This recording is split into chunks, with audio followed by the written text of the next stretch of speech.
Hi again, it's me, Cinnamon. I'm a 24-year-old working a corporate job who loves all things personal finance, especially budgeting.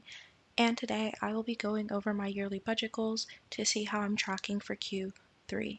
So I actually did go over this before off camera because I want to make this video a little bit faster, and I can already tell you guys that I missed 3 out of my 4 milestones, and the main reason for missing these milestones is that I was expecting to get a promotion at the latest by the end of Q2, and I totally missed that target. So I ended up actually getting that promotion at the end of Q3, but because of that 3-month delay, I have lower income than I was expecting. So I also ended up paying less in taxes than I was expecting.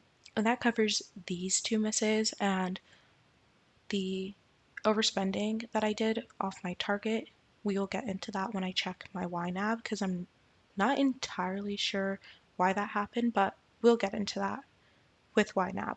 Oh my god, I'm just realizing I probably actually made a mistake here, and maybe I didn't miss my spending target. Before I go over to ynab, let me just explain more of what you're seeing here. If you haven't watched my videos in the past, you wouldn't be familiar with this Google Sheet, but before the beginning of any year, I like to just make this plan where I first try to figure out what I'm expecting to bring in income for the year, figure out the taxes associated, get my net income, and then play around with a few options of savings rates and decide what I think will be realistic for myself based on what I think my monthly core expenses will be and any additional, like outside of monthly spending that I'll have, things that I'll have sinking funds for. So, with that plan for this year, I was targeting a 60% savings rate, which would be spending $52,000 on personal expenses and then investing $78,000. Something that is also really important to note with this plan is that I only base my plan around my cash components of my income. I also get stock components, but because those are highly variable, I don't like to plan around them. So you'll see that my numbers in ynab are way higher than what's happening in this plan because ynab contains my stock components. So we'll have to do a little bit of math to subtract that out, but it shouldn't be too bad. Okay, first, let's jump over to ynab. So I am showing my income and expenses for the first 9 months of the year, and we can look at the totals here. So if you see in ynab, my total income so far has been $177,000 about, and that is way over my Q4 milestone or Q3 milestone of 141,000. But the reason why I mark this red is that my Q3 milestone is only supposed to consider 2 of my income sources, and you can see I have way more than 2 income sources here. So I have my stock components of my compensation here, but I also have dividends and interest paid out. I also have some reimbursements from work as well. So just focusing on these 2 things that and I have cash back. But just focusing on these 2 income sources, which is what I was planning around, you can see they add up to about $140,000, which is under my target. So that is why this goal is red. Similarly, when we get into my taxes, you can see total in taxes, I paid $55,000, which would be over what I was planning to pay in taxes, but that includes $13,000 I paid in taxes for my stock component. So subtracting that out, I'm at $42,000 paid in taxes. So that's another reason why this goal is red. Now spending, I actually think I made a mistake, so I'm really glad I'm actually going over and filming this again, because if I go here, okay, let me select none and select my spending categories. Okay, that should be it. I actually forgot to deselect my commuting and my work utilities, which I do get reimbursed from work and shouldn't be considered part of my spending. And when I deselect those categories, I'm actually at $36,447.97 in spending.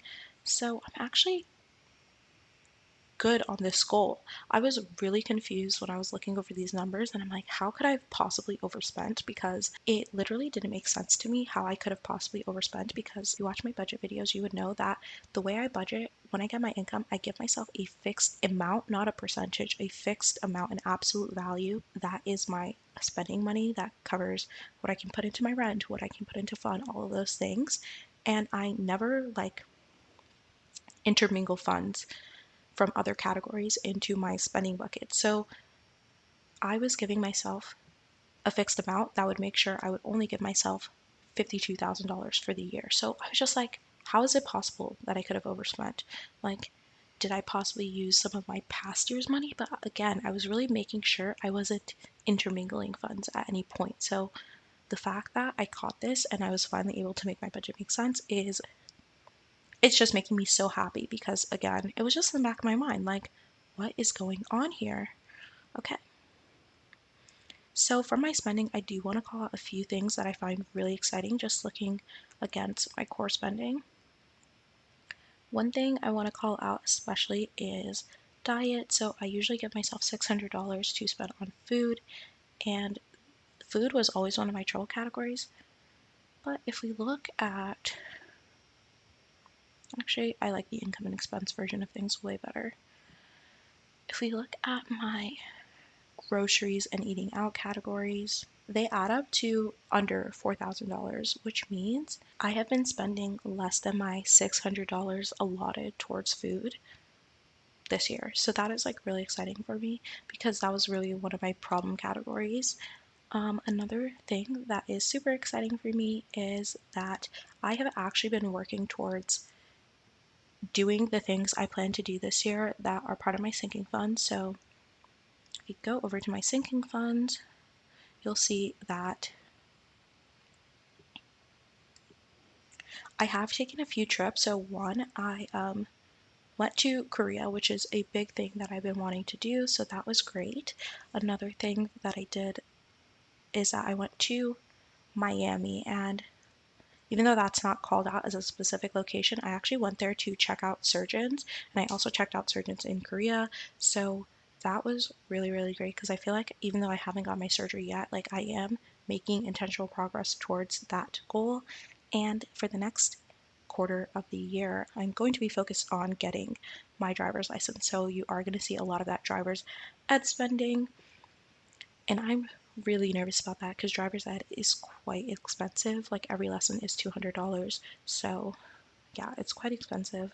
And I feel like I'm going to lead a lot of lessons. I'm just not a natural with cars at all. But nevertheless, I just wanted to share some of those call outs because I am feeling really good about my spending. I wasn't feeling good about it before I found that mistake because I was just so confused about that mistake. But yeah, I'm feeling good about it.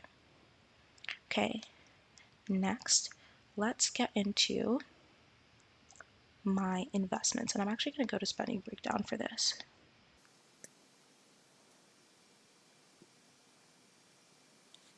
So you can see that in total for this year so far, I've invested $80,856.72.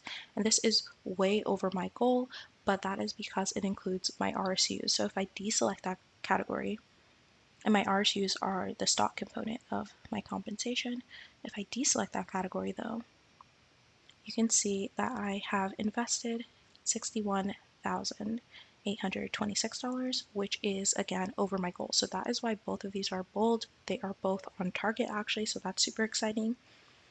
One reason I feel like my investments are able to be on target the way they are is because I don't just do like my 401k and my Roth IRA and my HSA, which I think are the normal buckets people are focused on when they're investing in the personal finance community. But I also try to play little investing games with myself. For example, the interest from my high yield savings account, I transfer that over to my brokerage account and I invest it. So I basically take the free money I'm getting at a 5% rate and turn that into money that I can get interest of over 5% on if the market is good. So, targeting about 10%. Same with my dividends. It's really common for people to reinvest their dividends. Some people don't even factor that into what they consider themselves to be investing. I like to track my dividends because of one, tax purposes. It's just really easy, come tax time to know what that number is and how much it's going to be impacting my taxes before I get the official forms. And two, because dividends are income and I have to go in and make the active choice to like reinvest them, and not everyone does reinvest them. So that is just something maybe that you aren't realizing that you're also doing with your money that should be boosting what you're considering your investment numbers. And last but not least, I also like to reinvest my cash back. So to me, when I buy something, even if I know I'm getting 5%, 3% cash back on it, I buy it based on the price I see. So that cash back I get, I consider free money. And the way I budget, I only spend it if I see I have the original price in my budget. I don't plan on getting the cash back. Like the few times I do only buy something knowing I'll get like some kind of cash back or reward, like when I was spending for my tax return and my Chase card was going to give me like $10 off, I actually applied that $10 off as like a refund instead of putting it as cash back because that influenced my decision. But most times the cashback is not something I'm like factoring into the math of whether I can afford something. So to me, the cashback is free money, and I like to convert that free money into, again, money I can be earning interest on. So these three categories, they are small, but they do add up definitely a decent amount to about like $2,500 in investments. Okay, so my favorite thing to track is, okay, let's actually go back and add my RSUs to get this number. My favorite thing to track is how much of my net worth growth is coming from my investment. So what I put in, which is $80,856.72 versus market appreciation. So to get that, I have to go into where I track my net worth. I do that on Empower. Okay, close this out. I do that on Empower, and let's actually just start with all. So this is just looking again at the first quarter, and my net worth is $341,995, so almost $342,000, let's just say. And this is including, investments, even down to my spending on my credit cards, like everything is included. I personally don't like to factor in my cash components too much because they fluctuate so much. Like I might have a big purchase on my credit card, I might have just paid my rent, and you would see, your net worth fluctuate a bunch because, my rent is $1,700. I see this big dip at the beginning of the month.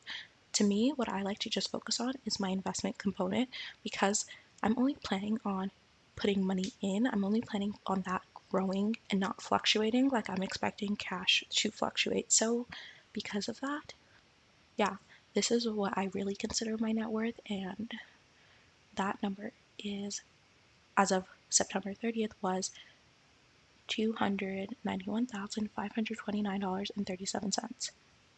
You can see in this graph is this big jump here, and the reason for this big jump is because I got paid out my cash components of my compensation, and I reinvested 100% of it back into the market in a diversified ETF because I don't like to be too tied up into my company stock. Okay, so now that I've established that, I look at this number here to find out how much my investment net worth has grown, and that has grown $121,000. Okay, so let's copy this number. And if we go here and subtract how much my investments have grown from how much I put in, I get how much of my growth is from market appreciation, and that is $40,000, which is such a whopping number to me because that's 50% of what I put in. So I'm basically getting a 50% match on what I put in. That is not exactly the right way to think about it because even if I put in nothing, my investments would have still have grown from what I had put in earlier.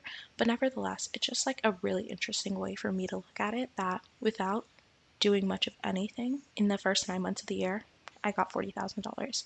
Now, the market is doing incredibly well. It's grown about 20%, at least the part of the market I look at, which is just the S&P 500. I don't look at the total market, and maybe I'll get into the reasons why I prefer to stick to the S&P 500 over the total market. But nevertheless, that has grown about 20%, which is really high since usually we're expecting like 10% in a year.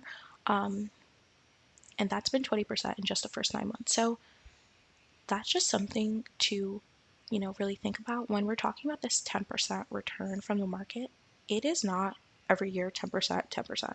Some years will be incredibly good, some years will be really, really not good at all. And it's over time that it's averaging out to 10%, but that average, I feel like that's not even something you really see in a given year. It's something that is just a summary of extreme volatility. And because I know the market is so volatile, I really like to anchor my goals on this 80,000 number, like what I'm putting in, because that is what I can control. Okay, this video is already quite long, so I'm not going to get into my financial goals right now. Maybe I'll talk about that in my next budget video a little bit and talk to you guys about how I'm using my money to get me towards hitting these 3 financial goals. Anyway, thank you so much for watching, and I hope you have a great day.